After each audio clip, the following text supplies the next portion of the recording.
Hi everybody. So I visited the site for the Trevor Project, and I checked out the rules, and as it turns out, not only am I not able to post a video longer than 2 minutes, but I'm automatically disqualified for being older than 30. That's discrimination.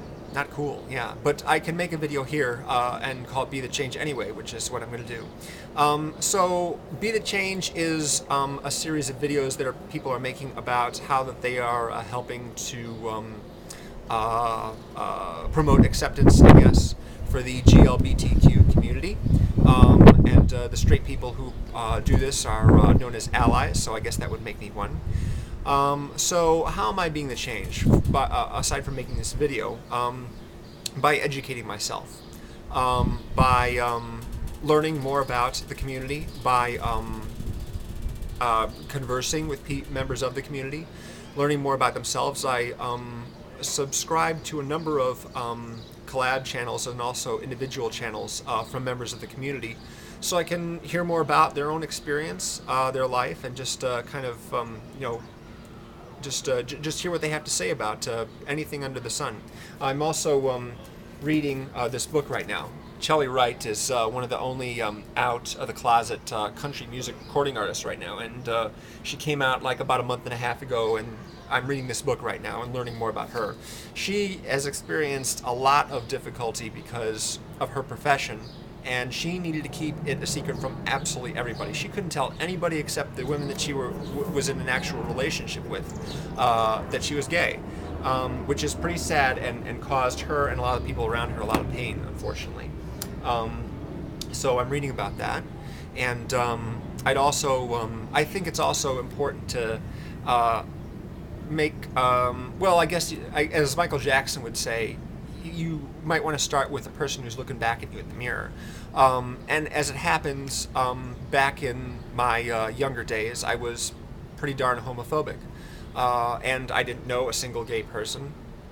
I didn't know that I knew anyone, and I probably did. In fact, in retrospect, looking back, I can name a few people who I'm pretty sure were, but yeah, it was just, growing up in a straight world, everyone has a disadvantage. Gay people have a disadvantage because they have to oftentimes hide who they are and have to deal with everyone's preconceptions about who it is they're supposed to be involved with in a romantic relationship.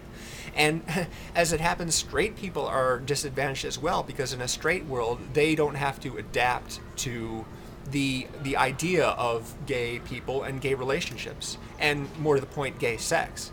Because when you hear about something like that as a straight person, you don't know anyone who's like that.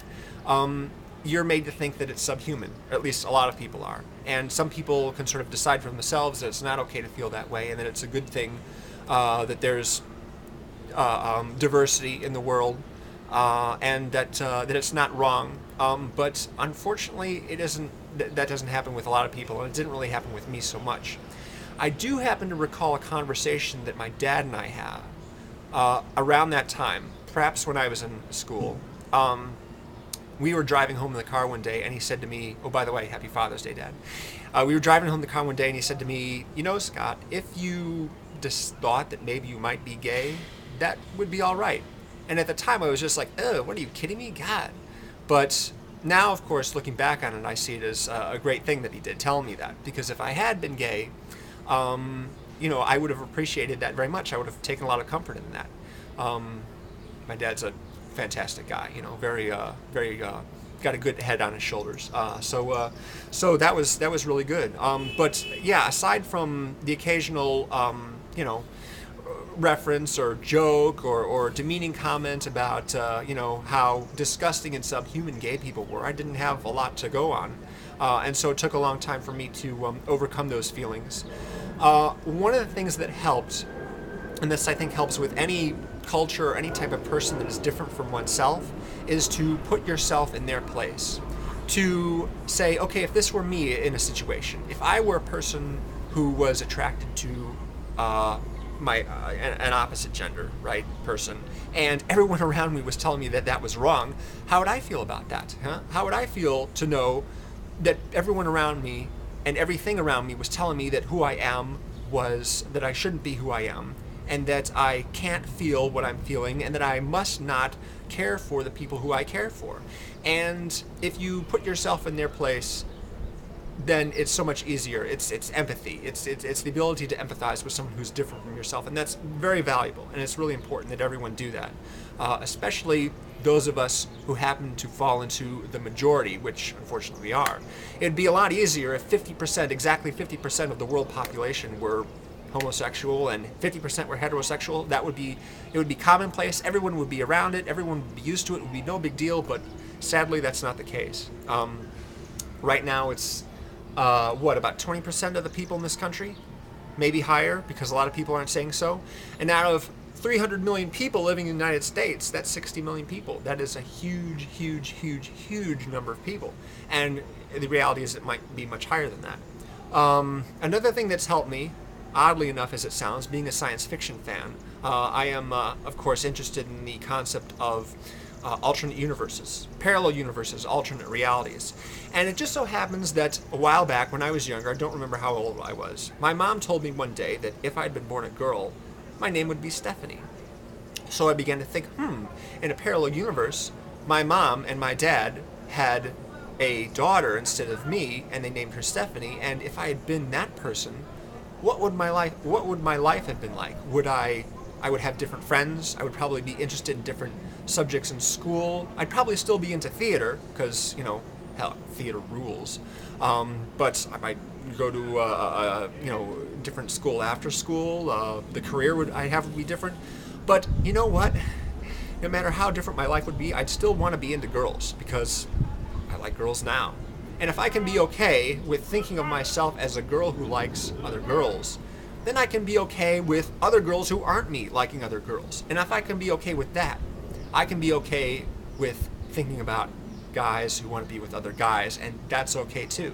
I mean, I still have this little, being straight, I still occasionally have that little knee-jerk reaction when I see a couple of guys together, walking down the street, holding hands here in Chicago, or with their arms around each other, or obviously amorous with each other.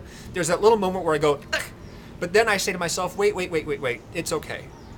There's nothing wrong with it. They're not hurting anybody. They care about each other. They like each other. That's great. As a matter of fact, there was a time about a year ago when I was hanging out in a bar with a friend of mine, and there was a couple of guys at the bar having drinks, joking around with the bartender, and occasionally kissing each other. And at the time, I thought to myself, this isn't even a gay bar, and no one is giving them a problem. They're just a couple other guys who are into each other, who are hanging out in the bar, having a good time. Isn't that great? Isn't that awesome? So I think I'm making progress. So you got to work on, or at least I got to work on myself first, and try and convince other people to do the same. Do what I can to talk about my own experience and help other people understand why it's cool, why there's nothing wrong with it, despite maybe they're feeling the same things that I am, that innate kind of unease, because it goes against instincts. I mean, it goes against instincts of a gay person to be in a straight relationship just as much as it goes against the instincts of a straight person to be in a gay relationship. So we're all sort of kind of on the same ground there a little bit. It's just that straight people have the unfortunate advantage of being in the majority. So anyway, that's my take on it. That's how I'm being the change. And my video is way longer than 2 minutes, and that rules. Take it easy, guys.